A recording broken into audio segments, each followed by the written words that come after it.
to another episode of NHL 18 Los Angeles Kings franchise. I am Dan from Dan Carr Films, and today we are going to be doing our continued simulation from the last episode, and later on we will play the Edmonton Oilers. But first, we need to figure out if we're a playoff team or not and see if we need to tank. Right here, though, I'm going to make some line changes. I'm going to put our second line as our first because they seem to be doing better offensively, and I just want to give Toffoli and Pearson a shot to continue to grow. This might affect their growth negatively. I'm not sure, but hopefully it affects it positively. We'll have to see what they do, and we start off with 2 straight losses. So as of right now, you're like, oh, no, we're not a playoff team. But okay, there's 2 wins in a row. Oh, there's a loss. Thanks, Carolina. 4-2 loss against Carolina is never a good thing to see.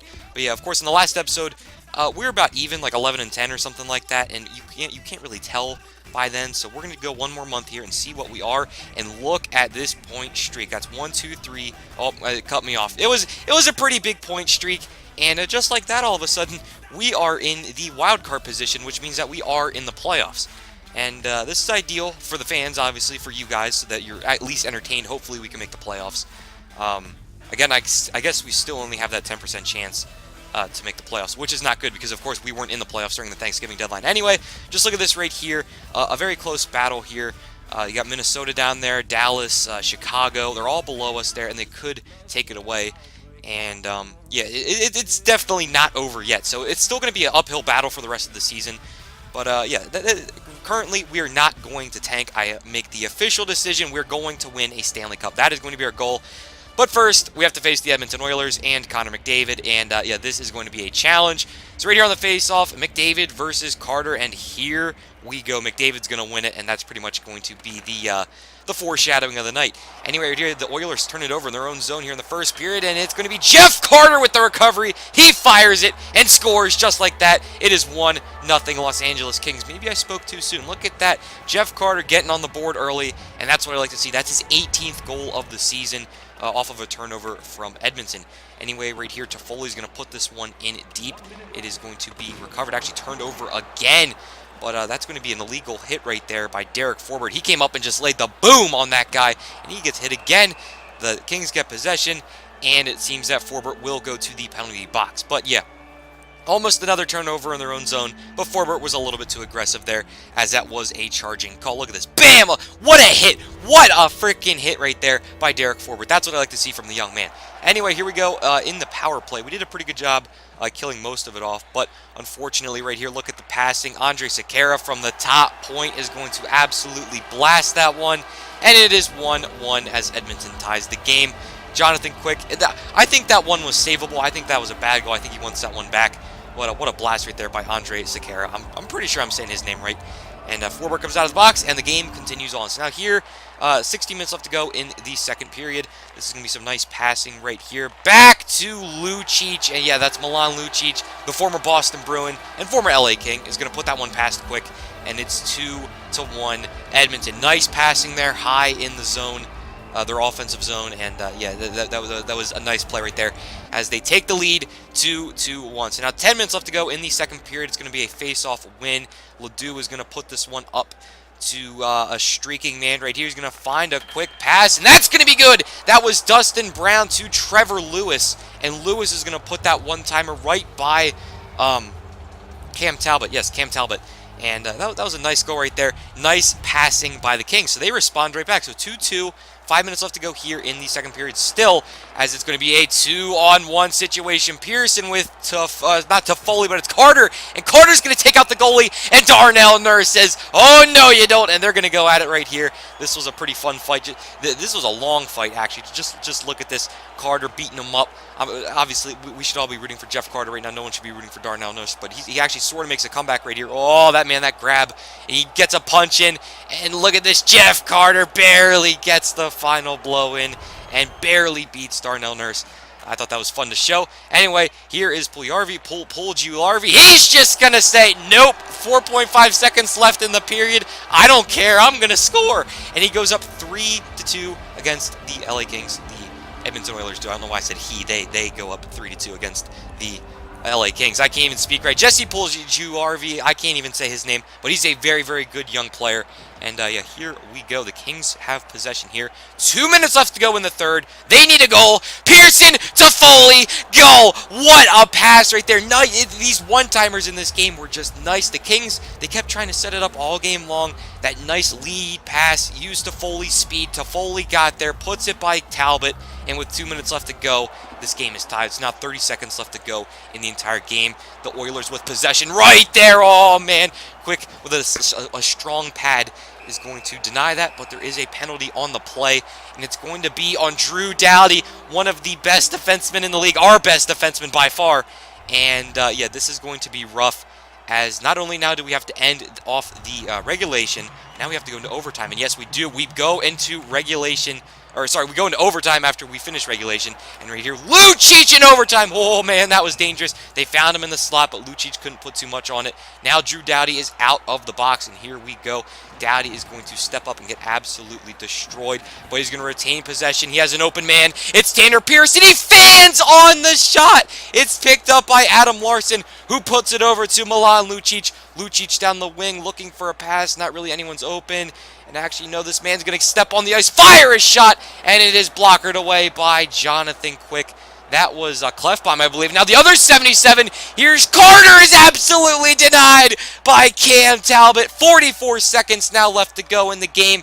The puck is going to go into the corner. I believe this is Draisaitl. Maybe I just read his name wrong. I'm not sure. But a pass straight to the slot. And guess who? Guess who ends it? Connor McDavid, otherwise known as Connor McJesus.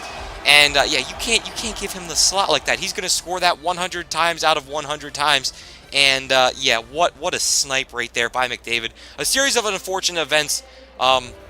Just too many people went into the corner, and the puck leaked out, and McDavid was right there. So overall, I thought it was a pretty solid game. We played pretty good. The penalty really had nothing to do with our loss there at the end of the game. So it was just a little bit bad defense, but we still get a point out of that game, which is nice.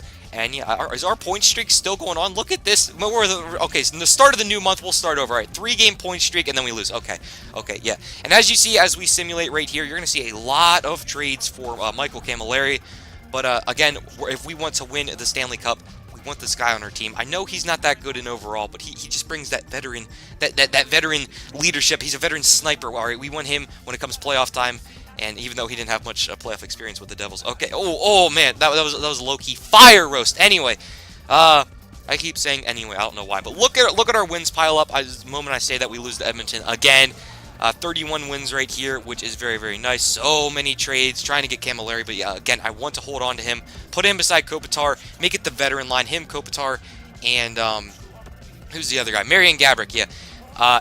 That's actually one guy, as we sim up to the trade deadline right here, that I might want to get rid of, Marian Gaborik. It's going to be hard, though, because he has a terrible contract. I'll get into that a little bit later. Actually, like in about 4 seconds. Anyway, as you can take a look right here, this is the Pacific Division. The Anaheim Ducks lead. The Edmonton Oilers are second. The Los Angeles Kings are third, so we are third right now, which is nice. Calgary has the wild card spot in fourth, which means the other division has the wild card spot. And the other division is the St. Louis Blues. So the St. Louis Blues there have the other wild card spot. And you can see that the Blackhawks, the Wild, the Stars, the Coyotes... no, not the Coyotes. Screw the Coyotes. The Blackhawks, Wild, and Stars are pretty much the only contenders down there that could possibly take a wild card spot. And if we start to do bad, we might fall a wild card spot, and that's not going to be good because we'll get kicked out by those teams. You know what I mean. So it's still not over yet. But I like the way that we're playing right now. We are the 8th best team in the league right now, and hopefully we can keep this up. Goals for per game. Look at that. We are third in the league in goals. So when I put Toffoli and Pearson up on that first line with Carter, yeah, that must have just that was the catalyst for change. Anyway, right here you can see our defense. Our defense, we could definitely get better. I might try to acquire a depth defenseman, even though it's the middle two guys that are struggling. You'll see here in a second, Martinez and oh my gosh, Muzzin. Martinez and Muzzin are the two guys that are sort of struggling there on the second pairing, as Ledoux and Gravel on the third pairing are actually doing pretty solid. And then, of course, Drew Doughty and Derek Forbort are very, very good. So we might want some more defensive depth. We might want to get rid of Marian Gaborik here at the trade deadline. Let me know what your suggestions are in the comment section below, and I'll try to make them happen. If it's reasonable, of course. Jeff Carter, 27 goals. Anze Kopitar, 21 goals. Tyler Toffoli, 20 goals. There for goals for the team. Now assists, Drew Doughty leads the team, 46 assists. That's absolutely insane. Tyler Toffoli, 35, and Anze Kopitar with 31.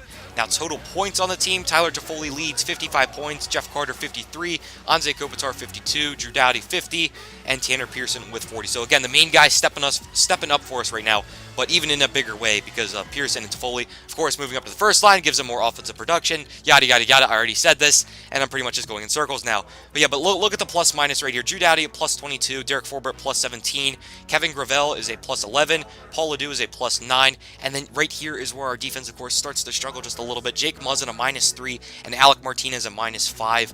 That is not good enough. You'd think these guys would be better because they're the pieces that you want if you want to win a Stanley Cup. They're the depth guys. They're nice depth guys. And, or second line, you know what I mean. But they're pretty solid, but they're not performing that way. Jonathan Quick, though, is performing very, very good. .923 is very, very good. And, yeah, he stepped up big time. So right here, as you can see, I'm going to split these two up and see what they do. I'm going to move Paul Ledoux up to the second line, and hopefully that they can, I don't know, help out Ledoux and Gravel, and not only help them out, but, I don't know, it'll hopefully improve their plus-minus. And as you can see right there, we're going to move Anze Kopitar up to the first line penalty kill, and that's going to be that. So yeah, of course, worth the trade at deadline. Tell me if you want me to trade for anybody. I'm up for anything. If we want to win a Stanley Cup, we're not thinking about the future at this very moment. We are a playoff team, and we are on fire. Comment, subscribe, your veggies. Go to school. Dan Carfilms out. Peace.